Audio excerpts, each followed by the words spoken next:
US President Donald Trump on Wednesday slapped an additional 25% tariff on goods coming from India as penalty for New Delhi's continued buying of Russian oil. He signed the executive order just 14 hours before his earlier tariffs were set to take effect. With this move, most Indian goods will now face a 50% tariff. The initial duty of 25% kicks in on August 7th, with the added levy following after 21 days. On July 30th, US President Donald Trump had announced a 25% import tariff along with an unspecified penalty on goods from India set to take effect at 9:30 a.m. on Thursday. On August 1st, he signed an executive order titled Further Modifying the Reciprocal Tariff Rates, increasing tariffs for over 6 countries.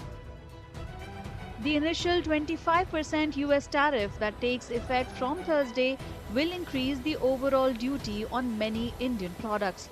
Textile exports will now face up to 34% duty, telecom equipment 25%, and gems and jewelry as high as 38.5%.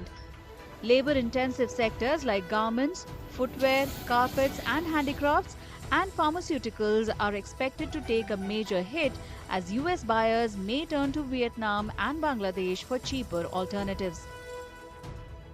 The US is seeking lower import duties on farm, dairy and GM products. India's average tariff is 17% compared to the US average of 3.3%.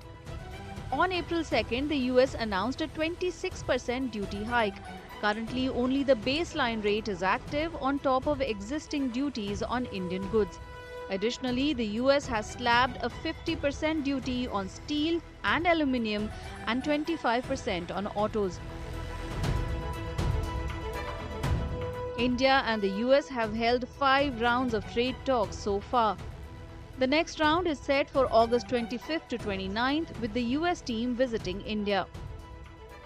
The US is India's top trade partner, but the new tariffs could raise the cost of Indian goods there, hurting exporters and slowing trade momentum just as the two nations were negotiating a deal.